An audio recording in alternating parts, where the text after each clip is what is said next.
I'm Carolyn Hancock, and this is Letters from Japan about that skiing trip with no guide and that old saying, we don't know how much we don't know.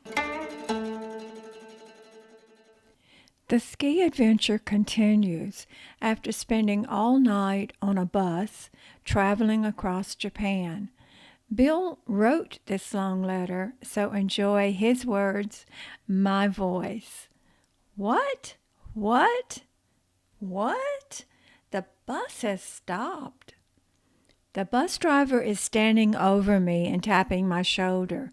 The bus is dark. It's dark outside. He's telling us to get off, I think. I raise up, check my watch, 4:30 a.m., and look out the window. There's snow everywhere. It's dark and we're in the middle of nowhere.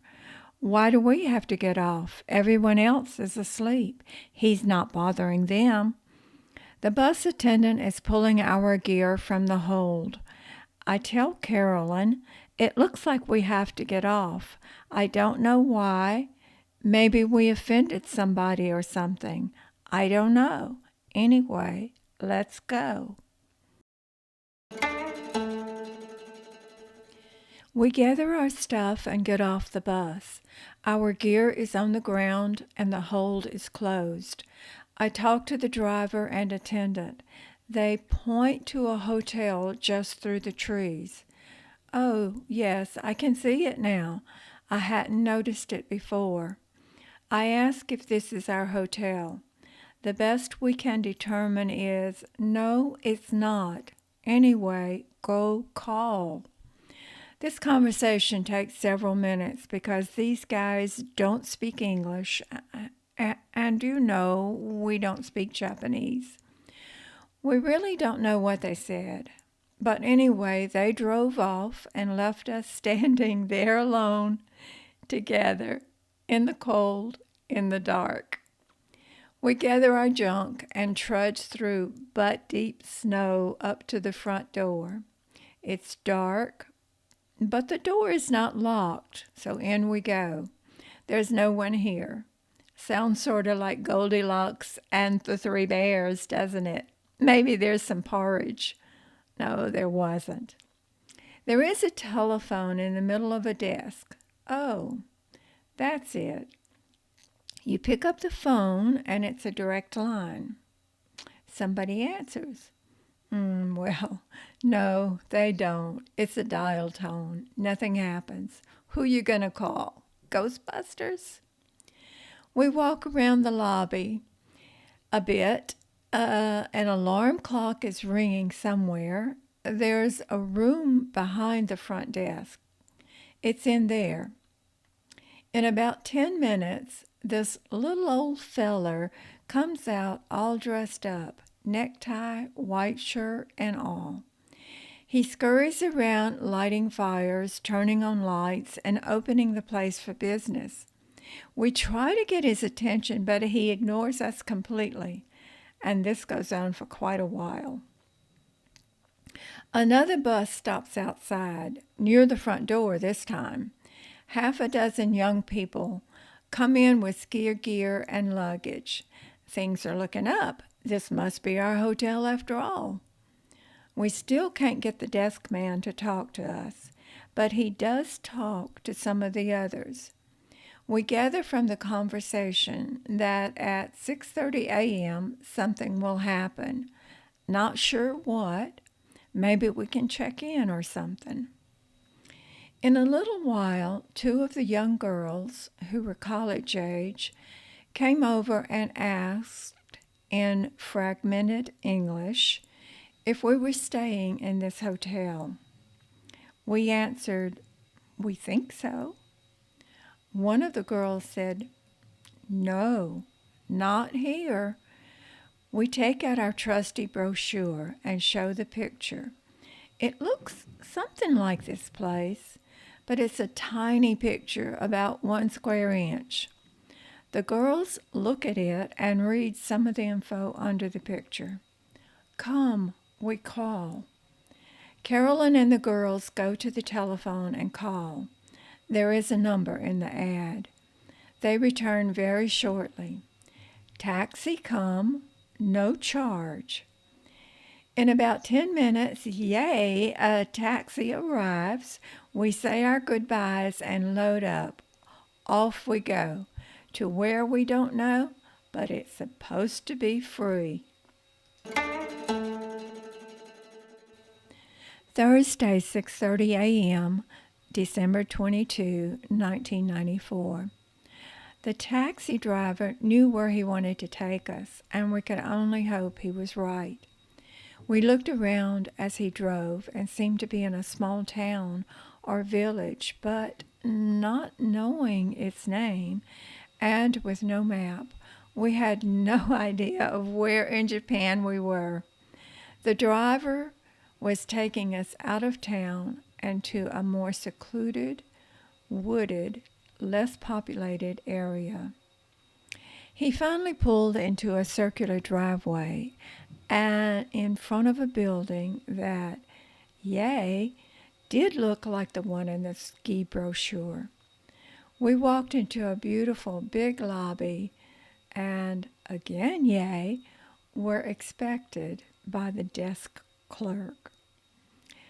The clerk was dignified, quiet man of 50 who spoke only a little English, but he gave us maps in Japanese kanji and schedules of some kind. He showed us coupons for dinner and breakfast. Maybe they're included in our paid price, but we're not sure because he kept the coupons. Very willingly, we were led to our room. Now it sounded like he expects us to ski Sun Alpina, which is not on my want-to-ski list. From our understanding, to ski Happo and Goryutume, we must take a bus scheduled at 7:30, then a train, and then I don't know what. Although we were on the bus all night and it's now less than an hour till bus time, we decide to change to ski clothes, eat breakfast, and catch the bus. As we walk to the lobby, Bill sees the bus already leaving. No big deal. We'll just take a taxi to the train station. It can't be far. 3,100 yen on the taxi meter later, we arrive at Omachi train station, much chagrined at missing the bus. Omachi is a very small, country-type station. Nobody knows English. Fortunately, we do know the kanji symbol for Hakuba, the town, we hope, of Happo, where we want to ski. There is a huge wall sign showing, in kanji, the train stops and the fares for each. Bill brought 2 tickets and asked, when does the train come? The train arrives at 8:01 and leaves at 8:24.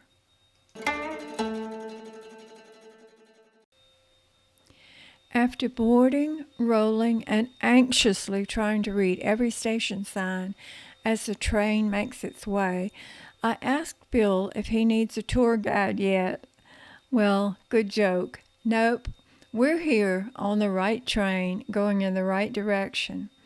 There are about 8 stops to Hakuba. Most station names were in English, but a few were only in kanji. Hakuba, thankfully, was easy, except, now what? Where is Happo and how do we get there? We went upstairs to Hakuba information to ask. The lady spoke no English, so Bill pointed to a bus out the window and said, Happo? She nodded yes, and Bill asked how much, to which she tried to find a paper to show us.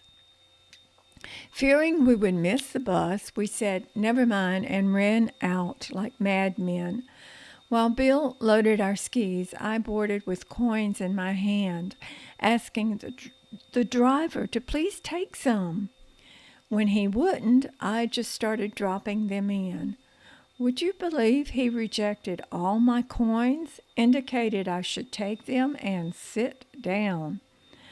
The bus started up the hill, but we honestly believe it only went 4 blocks before unloading us, at which time the driver now asked for our fare, and I don't know how much we paid.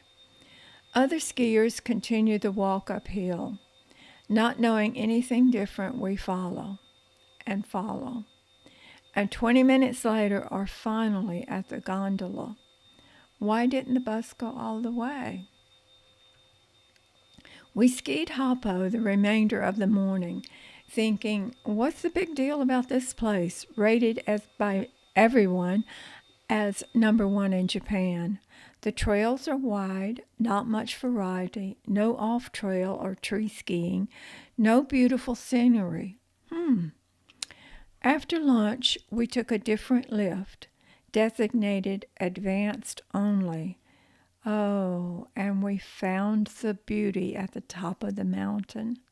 Wide open, tops of the Japan Alps, close enough it looks like you can touch them. Just gorgeous. There were no waits at any lifts during the day, just skiing and on.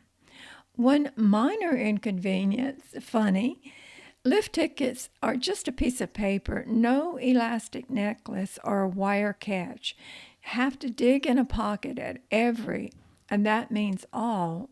Skiers in the know wear an elastic armband with a clear packet for the ticket.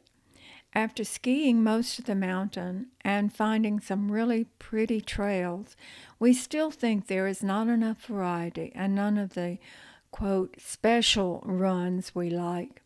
After the bus fiasco, we taxied back to the train station.